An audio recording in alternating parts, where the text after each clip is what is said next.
នៅក្នុងមេរៀននេះខ្ញុំបាននឹងបង្ហាញអ្នកទាំងអស់គ្នាអំពីរបៀបនៃការធ្វើឲ្យ column និង row ក្នុង Excel រក្សានៅទីតាំងដដែលទោះបីជាយើង scroll mouse ចុះក្រោមឬទៅខាងឆ្វេងខាងស្ដាំក៏ដោយបាទជាដំបូងសូមបើកឯកសាររបស់លោកអ្នកនៅក្នុងកម្មវិធី Excel ខ្ញុំបាទប្រើប្រាស់នៅកម្មវិធី Excel 2010ហើយបើលោកអ្នកប្រើប្រាស់កម្មវិធី2007 2010គឺមានលក្ខណៈស្រដៀងគ្នាទេបាទនៅពេលដែលចូលក្នុងឯកសារនេះលោកអ្នកឃើញថានេះជាឯកសារមួយដែលមានខាងលើនេះគឺជាចំណងជើងហើយខាងក្រោមនេះគឺជាឈ្មោះផ្សេងៗហើយដែលមាន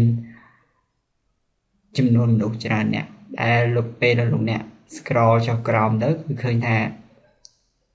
ចំណងជើងនៅខាងលើនេះគឺរក្សានៅដដែលបានន័យថាលេខ7នេះ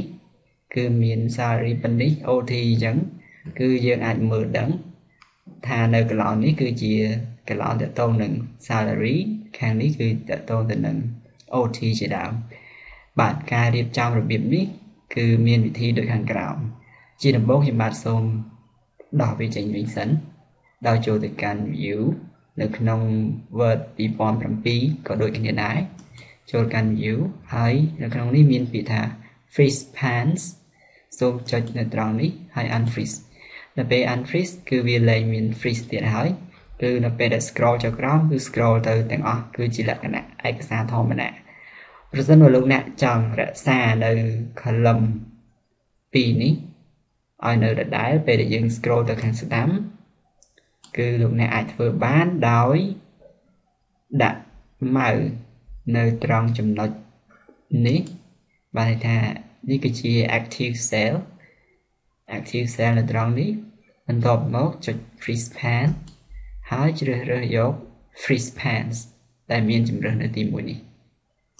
នៅពេលដែលលោកអ្នកចុចនៅពេលនេះគឺមានន័យថាផ្នែកខាងលើនៃ cell ដែលយើង active នេះបែរថាខាងលើនេះគឺมันមានចលនាទេនៅពេលដែលយើង scroll ហើយខាងឆ្វេងនេះក៏ដូចគ្នាដែរក៏អត់មានចលនាដែរនៅពេលដែលយើង scroll ទៅខាងស្ដាំពេលដែលយើង scroll មកខាងស្ដាំគឺរក្សានៅដដែលគឺមិន scroll ទៅជាមួយគ្នានឹងអ្វីដែលយើង scroll ទេបាទ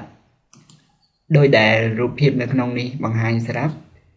ចំណុចពណ៌ខៀវតូចនេះបានន័យថាជា active cell ពេលដែលលោកអ្នកដាក់ active cell នៅត្រង់ណា freeze pan នឹងធ្វើការ freeze បានន័យថាមិនឲ្យមានចលនានៅ cell ដែលនៅជុំវិញវាបានន័យថា cell ដែលនៅខាងលើនិងឆ្វេងបើសិនបើលោកអ្នកឥឡូវយើង unfreeze ចេញវិញសិននោះគឺជាឯកសារធម្មតាវិញហើយលោកអ្នកចង់ឲ្យ active cell នៅត្រង់នេះមានន័យថាផ្នែកខាងឆ្វេងដៃរបស់យើងគឺអត់មានទេតែខាងលើមានអញ្ចឹងមានថាផ្នែកខាងលើនេះគឺមិនផ្លាស់ប្ដូរចលនាទេសូមចុចនៅត្រង់នេះបន្តមកចុច freeze pan នៅពេលដែលយើងចូល scroll ទៅខាងស្ដាំគឺវាទៅធម្មតាព្រោះនៅផ្នែកខាងឆ្វេងនេះអត់មានអីទេប៉ុន្តែបើយើង scroll ទៅក្រោមគឺវាទៅតែផ្នែកខាងក្រោមទេបានន័យថាវាមិនឲ្យមានចលនាផ្នែកខាងលើ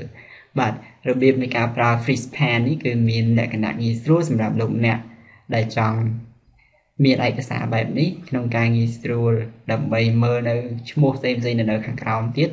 គឺលោកអ្នកអាចមើលដឹងថាផ្នែកត្រង់នេះជាកឡោនតកតងនឹងអ្វីត្រង់នេះតកតងនឹងអ្វីត្រង់នេះតកតងនឹងអ្វី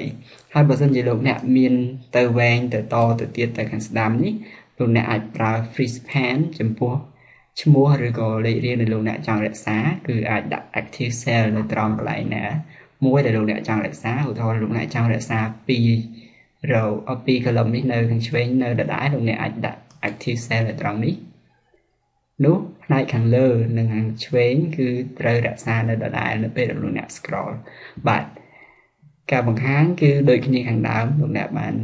ឃើញហើយថាពេលដែលយើងដាក់ active cell ត្រង់នេះគឺផ្នែកខាងលើ2នេះហើយនៅខាងនេះគឺរក្សានៅដដែលនៅពេលដែលយើង scroll ទៅស្ដាំឬក៏ scroll ចុះក្រោមបាទសម្រាប់មេរៀនថ្ងៃនេះត្រូវបានដល់ទីបញ្ចប់ខ្ញុំបាទសូមអរគុណហើយសូមជម្រាបលា